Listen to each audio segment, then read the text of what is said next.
Boop.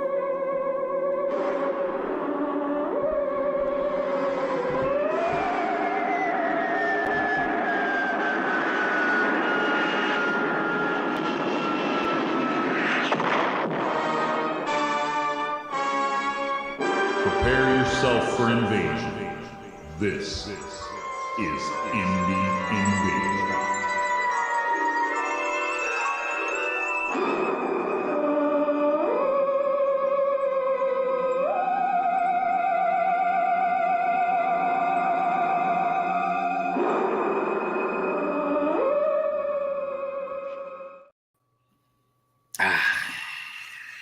How do? What's happening? Live. And no, well, we could, I'm sort of hobbying. There you go. So I got my little hobby snips. No hobbying tonight. We're going to be jacking our jaws tonight. Fastest 30 minutes, 30-ish. I need to That's change right. that back to 30-ish. Yeah. Oh, I thought it is 30-ish. Is it? Yeah. Oh, it is. Okay. Look at there. You're doing great. We're off to a great start already. We can't even read.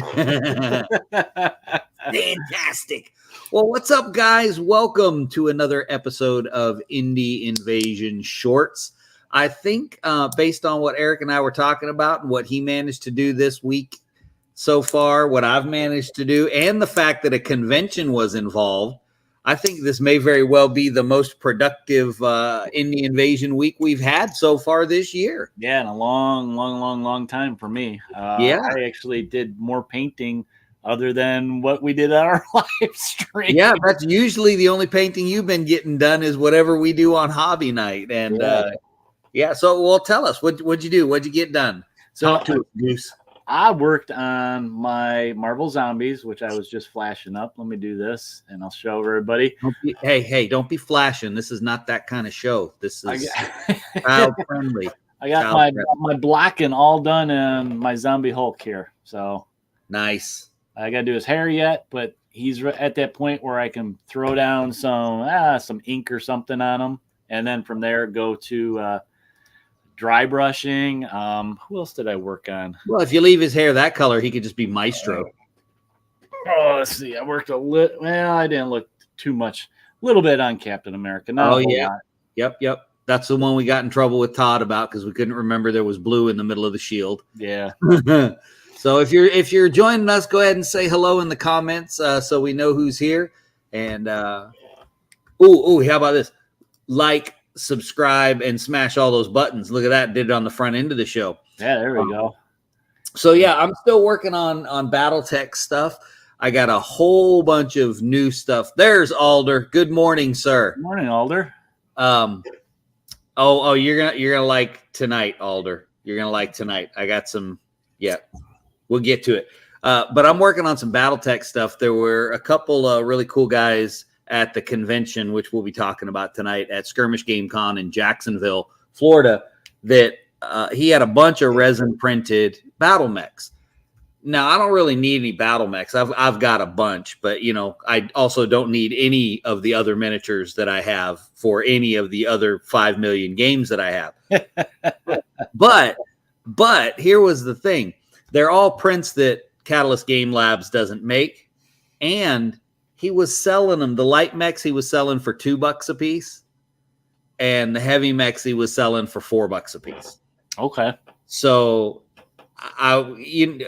so y'all have been to enough conventions, multi-day convention. You go over, you spend $40, and you're like, I'll come back tomorrow and spend another $40. Well, so he'd cut me a little bit of a deal every time because of it. But I ended up with like 50-something mechs. Yeah, you posted that on our Discord channel, so you can see all Max loot that he got. It was just like they're all lined up, ready to start marching. Yeah, but that's the only thing I got.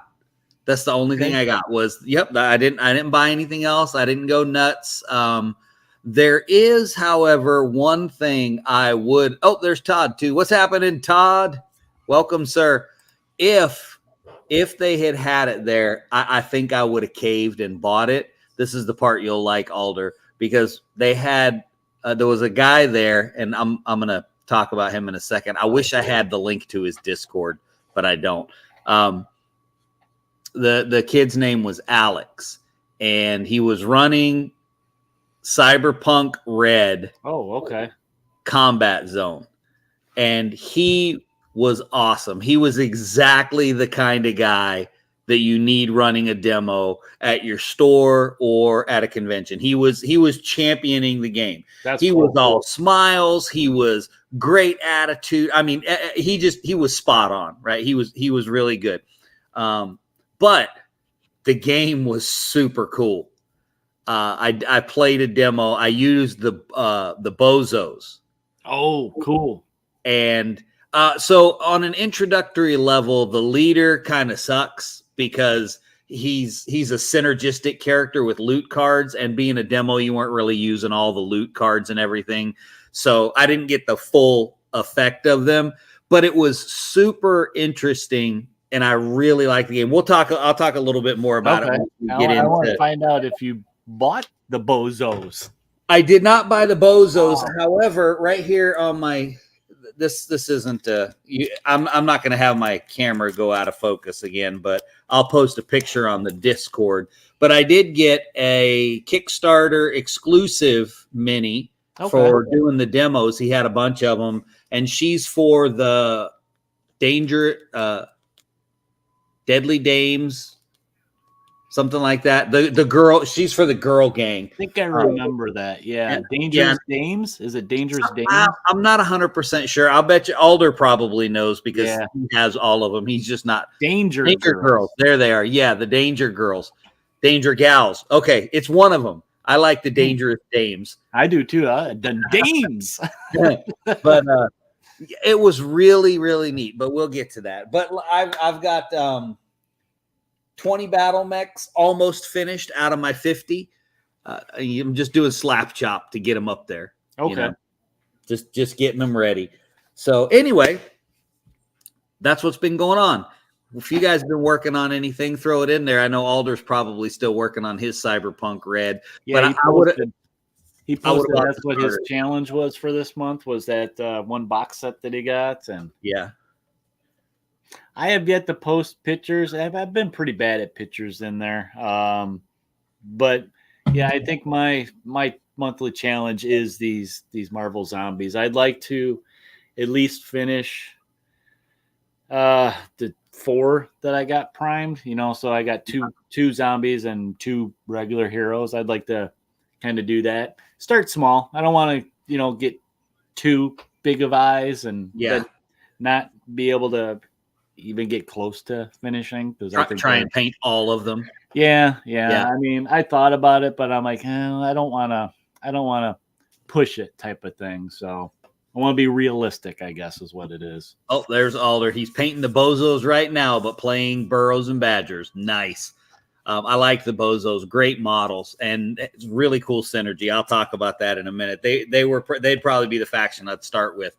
Except that I have a paint scheme already in mind for Arasaka, but I'm not going there just yet. But listen, if it had been available to buy there, I'd have probably. Oh, it wasn't even available. Oh, okay. No, that not at all. As a matter of fact, they don't even have it in stock. They had to do a reprint run.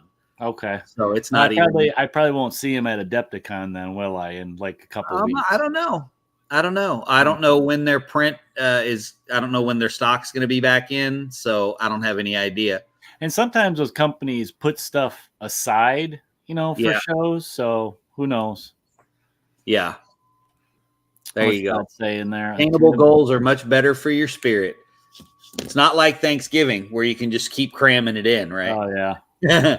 So anyway, let's talk cons, because Adepticon's coming up for you right around the corner. Yeah, that's end of the month. So, and I just got back from Skirmish Game Con, which is actually run primarily by a game club called the Jacksonville Garrison in Jacksonville, Florida. First time I had been there. I believe that it's replacing Rapier Con that used to be there. I won't swear to that, but I believe it is. So I want to start Adepticon first because it's not happened yet. And I think we can get through it quicker than all the stuff that was going on at Skirmish Game Con. But I did just see today. There you go. Todd's headed to one too. At Falls Con, April 4th. I did see something just today on Facebook that the old BattleTech pods are going to be at Adepticon. Oh yeah, that's right. Yeah, I just saw that. That'll be interesting. I bet you there's going to be lines for them. There's already a waiting list, but that is so cool because when those first came out, I was stationed in California and they had them in San Jose, and we went down there, and I've played that before. I've done it before, and it was pretty awesome. So anyway, so what are you looking forward to at Adepticon? So unfortunately, I'm not going as long as I usually do this year. I'm going to do the Thursday, Friday for sure. But Saturday, I have to go to visit college stuff with my son. So Saturday is going to be an out day for me. And I might go Sunday then. What I'm looking forward to, of course, Black Site. I believe Black Site's going to be going again. See the guys. Think they were planning, I don't know if they're going to, I haven't seen any news, but they were trying to put together some organized play type of stuff. I don't know if they did. I haven't been keeping track. I've been kind of bad lately with that, but yeah, just see the guys, look at stuff from Don't Look Back that I didn't get in when I did the backroom event. So yeah, I think you froze up, Mac. Yep, there he goes. Well, hopefully he'll go jump in back on. But yeah, I'm looking forward to that. I think, what else am I looking forward to? I mean, there's a couple different dealers that I'm looking forward to seeing. Looks like it might be one of those nights. Oh boy. Was it I'm trying to think of some of the other stuff that I saw last year and I kind of passed on because I kind of spent my con money already. I still haven't got the, what is it? 5 parsecs from home. I still haven't got that. I haven't got the fantasy one. So I might pick those up maybe this year. It's one of those things that I was like, I was going to come back. And when I came back, I think they sold out actually last year. So I was like, okay, well, I'll spend my money somewhere else. Yeah. So yeah, a lot of it for me is I like seeing the little guys. Me too. I love it when they get a booth at the big one, Yeah. Yeah. I mean, there's a lot of the small guys that, I liked visiting last year. Like I found some really cool 3D printed terrain there last year. I got that little, what was it? That noodle bar, for. Yeah. And it was a good price. It was cool. So maybe, I'll look for that guy again. And Alan will be there with Miniature Building Authority. Okay. That's right. Yeah, that's right. They were there. So he'll be there as a vendor, and Miniature Building Authority has great stuff. It's not cheap because it's all resin stuff, but it's good stuff. It's good terrain. Yeah. Yeah. So Skirmish Game Con. Highlights. Well, first of all, it was a really well-run con, and I got busy. Was it big? I mean, was there a lot of people? I don't think it was. It wasn't really that big. So it was 3 rooms in a hotel lobby. The kind that have the partition separation. Oh, okay. So that's a good size, really. Yeah, it was a good size. I would say for those who came to the first Coastal Con, the whole thing was maybe that size of that one room. Okay. That one big room. It was really well run. I got my D6 that says Skirmish Game Con and the year on it because you got to get that. Not too many vendors. So obviously Alan was there with Discover Games, the gentlemen that were selling the resin print stuff. Okay. And the big thing game wise that was there was Dwight was there with High Noon. Oh, really? Okay. Yeah, he was there. He was running demos the whole weekend. And dressed up like a cowboy on Saturday, walking around. I think he's getting ready to start shipping that stuff. Yeah, he had stuff right there. So anybody that had backed on Kickstarter that was there, he had their orders there. And it looked like he did great over the weekend because his tables were they were hopping. He had 2 tables going, playing High Noon. Yeah, so I was excited to see that he did well there. Kickstand Tyler, who has man, joined we us. have okay. Yeah, we haven't That's talked. right. We I haven't forgot seen he him in a moved while. down there. Yeah, but he was there, Okay, cool. and he got sucked into High Noon. He bought himself a few things for High Noon, and a couple of really cool games that stood out to me a lot. So I'm not a large army player anymore. You know, back in the day when it was 40K, I was playing that, or even fantasy battles where you were doing the line troops, you know, formations and movement trays and everything. But there were two games. I didn't actually play either one of them. One of them I'm not interested in because it really is blocks of infantry. Big blocks, okay. Yeah, and that's Wars of Oz. But if I was gonna play one, if I was gonna play an infantry base, that's right up your alley. That's right up, you know. Exactly. It was really cool looking on the table, and the writer was there, and Alan sold a bunch of Wars of Oz stuff. There were Wars of Oz demos going on pretty much the whole weekend. If Alan wasn't running it, then Buck, the guy who Alan has that in his store as a regular thing, doesn't he? I remember him talking about it. He does. So if you want to check it out and order it, you can reach out. It's not on their website, but you can email Discover Games at bellsouth.com, and he can get stuff for you. He has to order some more stuff because he sold a bunch of it. The other one was Mythic Americas. Oh, yeah. He's big in that one, too, I know. Yes. Now, let me tell you, man, those models were fabulous. Yeah, I've looked at those the last 2 years at Adepticon, specifically like their starter sets, just because you get more bang for your buck. But even that more bang for your buck is just like, woo! It's up there. Yeah, but it's a big set, and it's metal miniatures and some resin. Right. So that's what you're looking at. But I started to play. I sat down and I was getting ready to play. But at the same time, you know, I could go down to Alan's store whenever I wanted to and get a game in, right? So he's trying to sell product. I'm not buying product. Somebody came over and was like, "Oh, what is this?" I was like, "You want to jump in?" So, you know, I was cool. So I didn't get to play, but I walked around enough and hovered enough that looked like a pretty good system as well. Okay. Todd and Mike, the guys that came down with Alan, really love the system, play it really regularly. Warlord, right? Yeah, Warlord. Okay. Warlord, which I don't know if they're still having a sale, but they're having a big sale on their older sculpts. Okay. If anybody's interested in getting into that. And again, if you want to pick it up in the States, at least you can order it from Discover Games. He carries it, or Warlord USA. It doesn't really matter. But I'll tell you what was really cool. And I invited, still hoping that Coastal Con will happen for us this year. But they had a full-on 4 tables worth Mordheim tournament.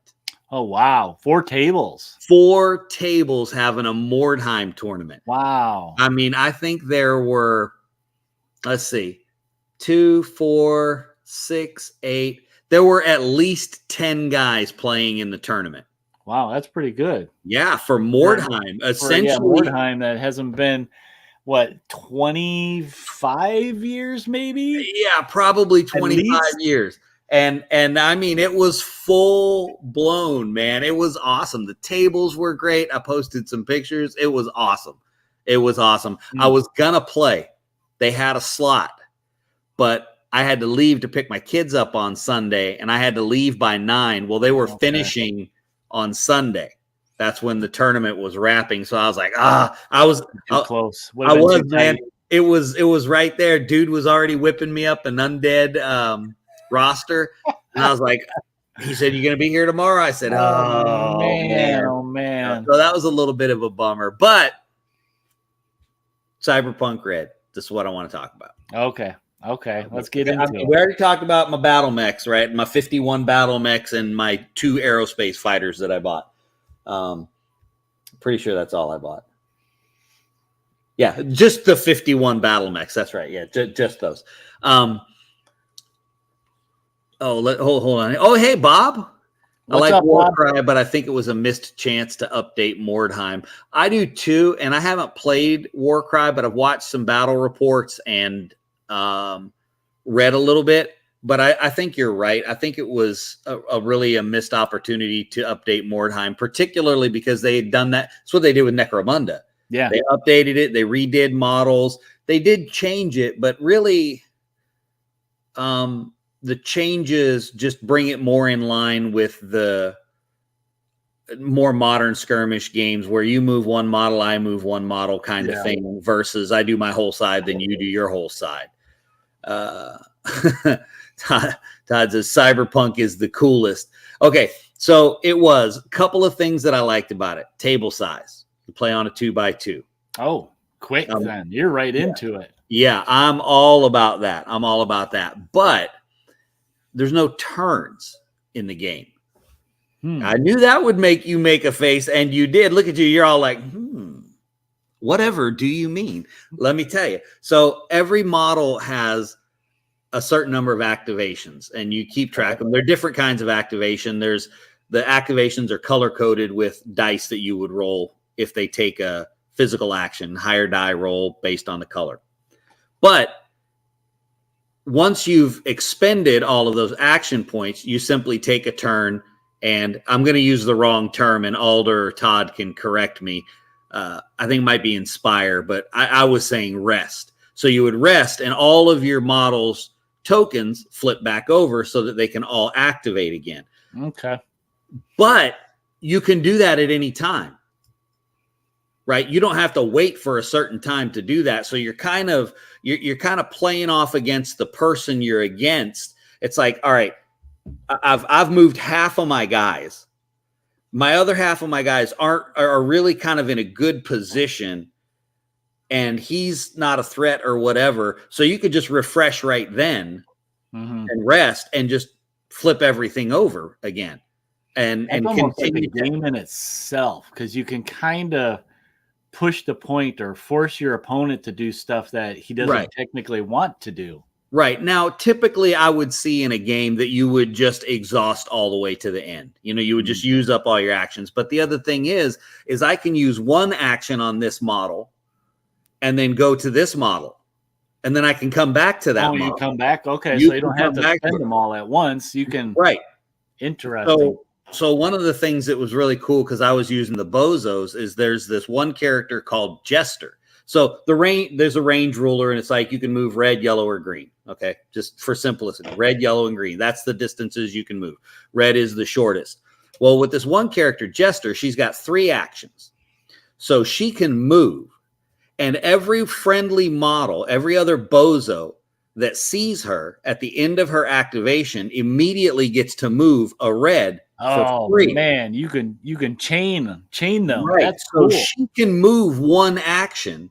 You move everybody else. Then everybody that could see her would get that free red move. Then they do their action. Then you move her again, and everybody that can see her again can move another red action. So is that just something she has specifically? Yeah. Okay. Yeah, that's an ability she has. That's a cool ability, though. Right, but because of the way the mechanic works in the game of Todd, I like the word he used, asynchronous. Right, it's very there's no rhythm to it. So it's kind of a do whatever you want kind of thing as you're moving through, and the game ends when you either achieve your objective or three of your models die. Okay. So it can make it a quicker game in that sense. Yeah, I mean, it was a pretty quick game. Like I said, we didn't play with objectives and we didn't play with loot. And I did notice that the bozos are very hurt when you don't play with the loot, because they kind of function around that mechanic of the game. Okay. Yeah, that's a big function of them. But I was really intrigued when Alder started posting the pictures. Right, because I liked the models, but having played it, that's a good point, Todd. That each player really are playing your own game, and it's like you said, asynchronous is a really good word, because you're not reliant upon the we're moving towards the end of the turn sort of mentality. Yeah. When you play any of the games that probably typically all of us play, it's like You start here. It's a straight line to the end of the turn. Yeah. And you can go all over the place as you get to it, but there's a fixed point where the turn ends. This sounds like there's a lot of wiggle room and shenanigans. You can do a lot of shenanigans and still have fun and still kind of play the game. Yes, because there's also a reaction mechanic like in Infinity. So there's a reaction mechanic. You're sitting on those actions that you haven't expended yet, and there you go. Your opponent's like, well, I can see he's got more actions, but is he going to take them? Do I do what I need to do now, or do I wait and be a reactionary player? Right. That's interesting. Right. So it's a very cool game. The starter box is, Bob said, Star Wars Shatterpoint uses a similar turnless structure. Now, I didn't actually know that, Bob. I've got the game, but I've not gotten it to the table. I got all my minis painted. I did that for you, Alder, because I know you don't like games played with unpainted minis. All of my Star Wars are painted. I didn't know that. That's going to make me. I think I'm going to make a little more effort to get it to the table. Then I only glanced at the rules because I thought someone was coming over to play one night, and then it got canceled. So I was just like, well, I'll read something else.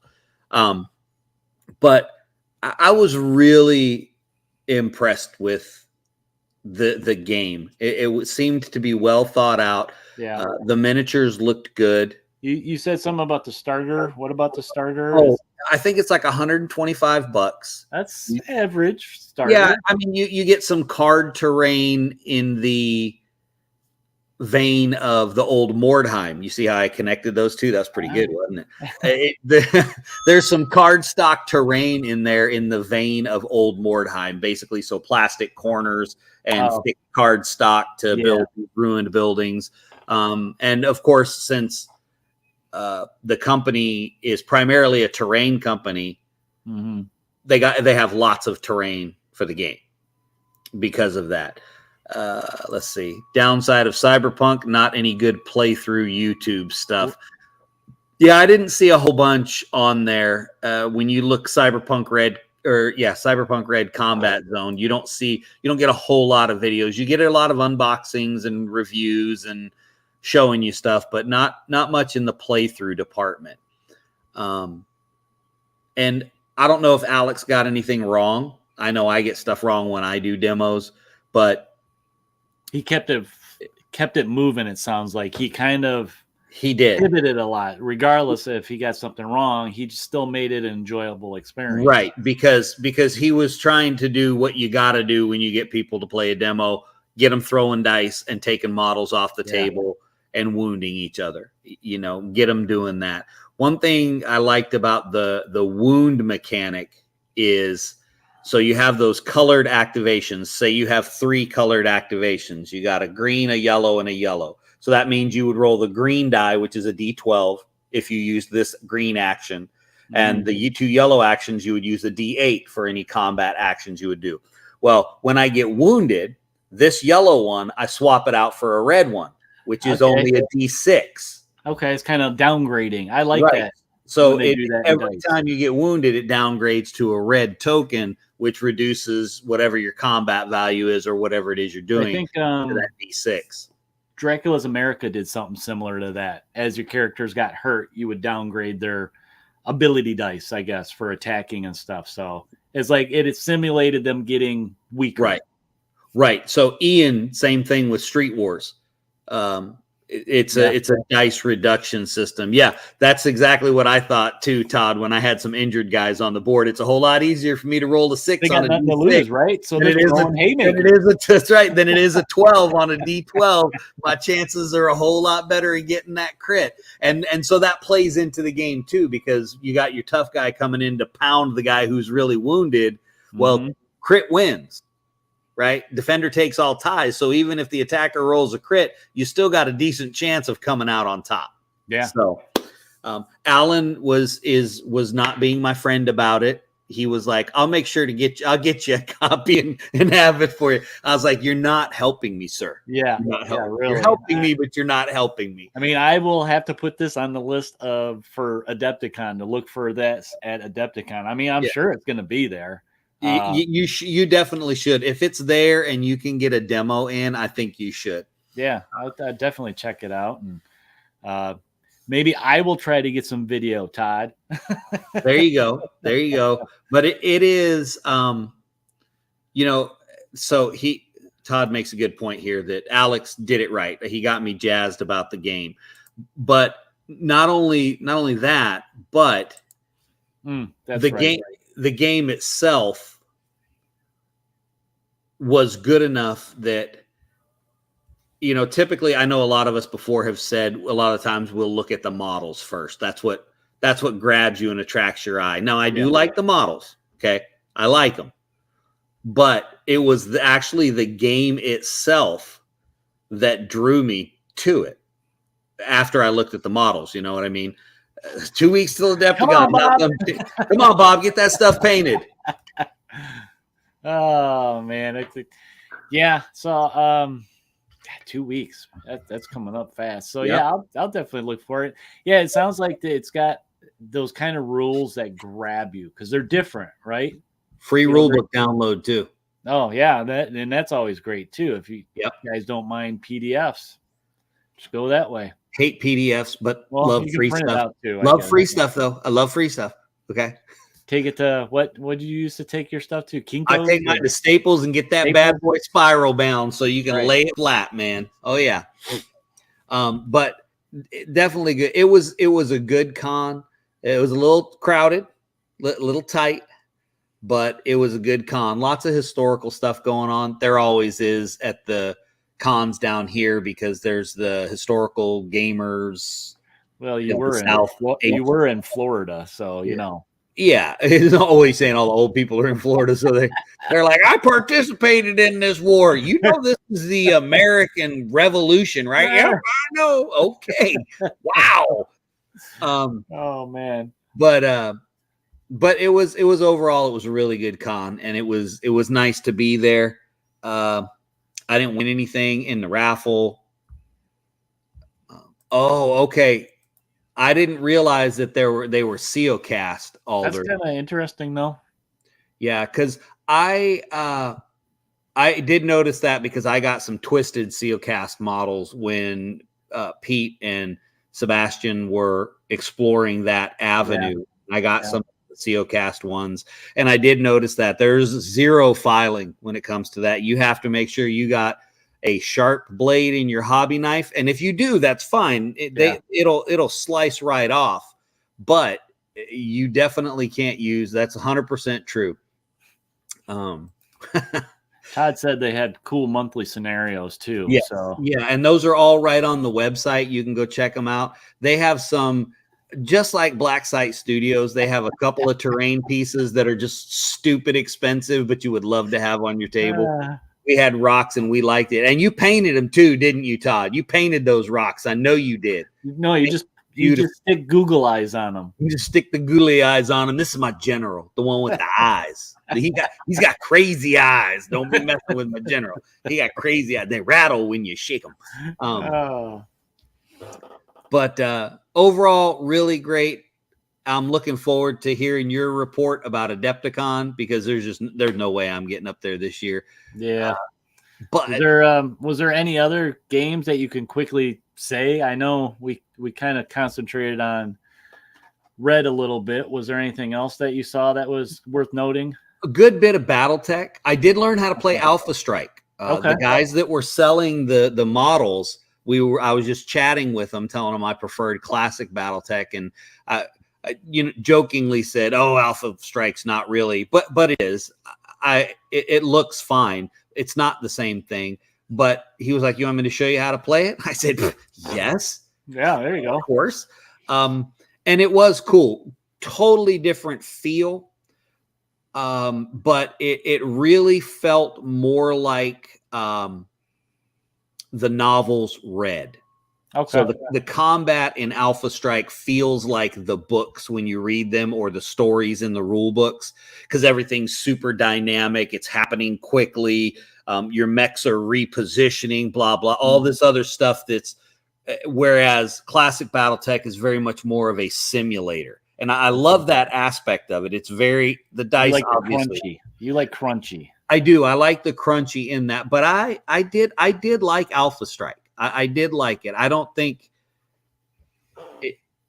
they've never pitched it. It's not supposed to be a replacement of classic BattleTech. Yeah. It's simply another way to play it. It's like are they calling that the starter way, basically? Because it's kind of quicker to get in? No? Okay. Nope. As a matter of fact, I believe the beginner box comes with both sets of rules. No, okay. I'm not sure of that. I'm not 100% sure of that. Like, here's your options. Which one do you want? And then you can buy the classic BattleTech box or the Alpha Strike box, or you can just buy both of them because both of them have a whole bunch of minis in them. Yeah. Yes, Bob, I saw that just today that they're going to have the VR pods. So now that we have more people on here than when we started, has anyone used the pods before? I have. I played them in San Jose, California when I was stationed out there. We drove down to San Jose. I think we went to Guitar Center first because that was the closest Guitar Center. And then we went over and played the VR pods. And I'm just curious if anybody else has had the opportunity to. I do know, Bob, that you better put your name on the waiting list now if you want to get in them. I've already seen people talking about it.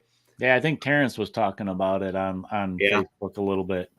Yeah, it's pretty cool. You get smoked pretty fast.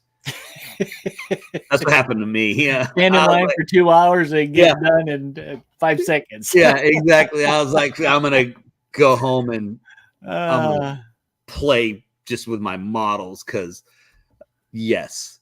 Let's see. Navy Pier 2 decades ago had a small crew that would go about once a month for a summer. Cool. 1990-ish. Todd says, ouch. Yes, I know. That's why I don't grow anything else out, because it would be gray just like yours, Todd. I just keep the little patch of gray, and when I'm feeling too old, I can just go and it'll be gone for a couple weeks. Look younger. Pretend anyway. Yes, it was a while ago, but that's cool that they'll be there. And like I said, there was lots of historicals. We're into the ish part of the show, not the 30 minutes. Yeah. Lots of historicals. Like I said, there was BattleTech. They did Classic and Alpha Strike.